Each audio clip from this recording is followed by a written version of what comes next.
নমস্কাৰ পুনৰ এটি নতুন ভিডিঅ'লৈ মই আপোনালোক সকলোকে স্বাগতম জনাইছোঁ। আশা কৰোঁ আপোনালোক ভালেই আছে। মোৰো বাৰু ভালেই। আজি নতুন বছৰৰ দ্বিতীয়টি দিন। সকলোৱে চাগে ধুনীয়াকৈ এনজয় কৰিছে, পিকনিকত গৈছে চাগে। পুনৰবাৰ নতুন বছৰৰ বহুত বহুত শুভকামনা জনাইছোঁ। আপোনালোক সকলো সুস্বাস্থ্যৰ অধিকাৰী হওক, সপোনবোৰ পূৰণ হওক, সফলতাৰ শিখৰত সকলো আৰোহণ কৰক, তাৰে কামনা কৰিছোঁ। আজি এটা বিশেষ ভিডিঅ' আপোনালোকৰ বাবে প্ৰস্তুত কৰিছোঁ। আশা কৰোঁ আপোনালোকে ভিডিঅ'টো চাই ভাল পাব আৰু শেষলৈকে চাব, তেতিয়াহে গম পাব। আৰু যদিহে ভিডিঅ'টো চাই ভাল পায় আপোনালোকে লাইক কৰিব, কমেণ্ট কৰিব, শ্বেয়াৰ আৰু ছাবস্ক্ৰাইব কৰিবলৈ নাপাহৰিব। এতিয়া মাঘ বিহু সমাগত, ইংৰাজী নৱবৰ্ষৰ সমান্তৰালকৈ বিহুলৈ বেছি দিন নাই। সেয়েহে আমাৰ কৃষকসকলে কুঁহিয়াৰ খেতি কৰিছিল। কুঁহিয়াৰ খেতিৰ পৰা গুড় প্ৰস্তুত কৰা কামত লাগি আছে সকলো। আপোনালোকক তাৰে কেইটামান ভিডিঅ' দেখুৱাম, ফুটেজ দেখুৱাম আপোনালোকক। আশা কৰোঁ আপোনালোকে চাবচোন, চাই ভাল পাব।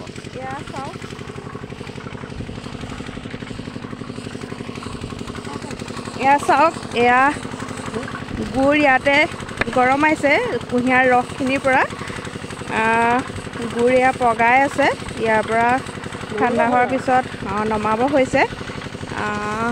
খুৰা এটা কথা কওকচোন, কুঁহিয়াৰ খেতিৰ পৰা আপোনালোকে বছৰেকত কিমানখিনি লাভালাভ পায়? লাভালাভ মানে বৰ বেছি পৰিমাণে কৰা নাই। যোৱা বছৰ আমি 15,000মান পাইছিলোঁ। এইবছৰ 20,000-25,000মান কিলো পায়। কুঁহিয়াৰ খেতি কৰিবলৈ আপোনালোকৰ মাটি কেনেকুৱা মাটি উপযুক্ত? মাটি বালিচহীয়া হ'লে বেছি ভাল। বালিচহীয়া মাটি লাগে, বালিচহীয়া পলসুৱা, মানে আলতীয়া মাটি নহয় বস্তুটো। হয়, এনেই ঘৰত পঢ়ি থকা সময়ত আমাৰ নিবনুৱাসকলে এইবোৰ কাম খেতি 10 কমত কৰিব পাৰে, নহয় জানো? ধুনীয়াকৈ পায়। বহুত লাভালাভ হয়। এবিঘা মাটি কমচো তোমাৰ 30-35 দিন ওলায়। হয়, গতিকে এদিনত 1000কৈ 30-35 ওলায়। হয়, বাৰু ধন্যবাদ, আপোনাক ধন্যবাদ জনাইছোঁ। এয়া চাওক, এয়া কুঁহিয়াৰ শাল। আমাৰ ইয়াত কেইজনমান কৃষকে এয়া কুঁহিয়াৰ ইয়াত মেচিনত দি আছে। এফালে ৰস দেখিছে, কেঁচা ৰস, যিহেতু মাত্ৰ অলপ কম হৈছে, মেচিন চলি আছে। এয়া কুঁহিয়াৰ কেঁচা ৰস ওলাই আছে। আপোনালোকে গৰম দিনত খাই খুব ভাল পায়, নহয় জানো? আমিও ভাল পাওঁ। দাদা, কেনেকুৱা লাগিছে কুঁহিয়াৰ খেতি কৰি? লাভ কেনেকুৱা পাইছে? ঠিকে হৈছে দিয়ক। এনেই থকা সময়ত এইবোৰকে মাটি থাকিলে এইবোৰ খেতিয়ে কৰিব লাগে, নহয় জানো?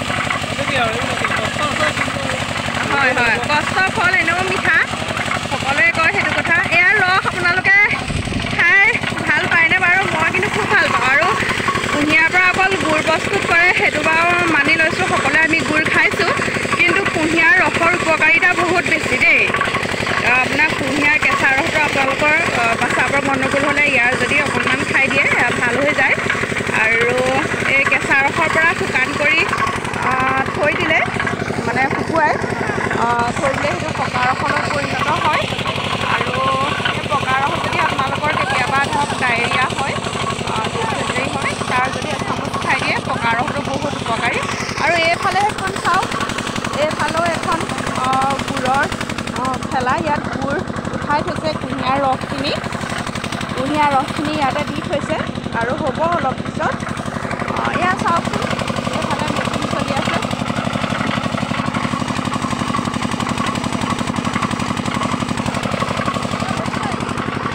এয়া আপোনালোকক যদি গুড় লাগে কমেণ্ট বক্সত জনাব দেই, কমেণ্ট বক্সত জনাবলৈ নাপাহৰিব। আৰু কণ্টেক্ট কৰিব, মেছেজৰ যোগেদি জনালেও হ'ব। আপোনালোকে পাই যাব যদি লাগে আপোনালোক মাজুলীৰ খাটি গুড় বিহুলৈ। এয়া চাওকচোন,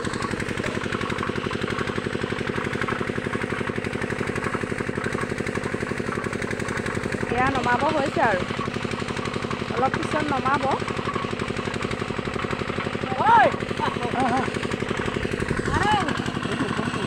আশা কৰোঁ আপোনালোকে ভিডিঅ'টো চাই ভাল পালে।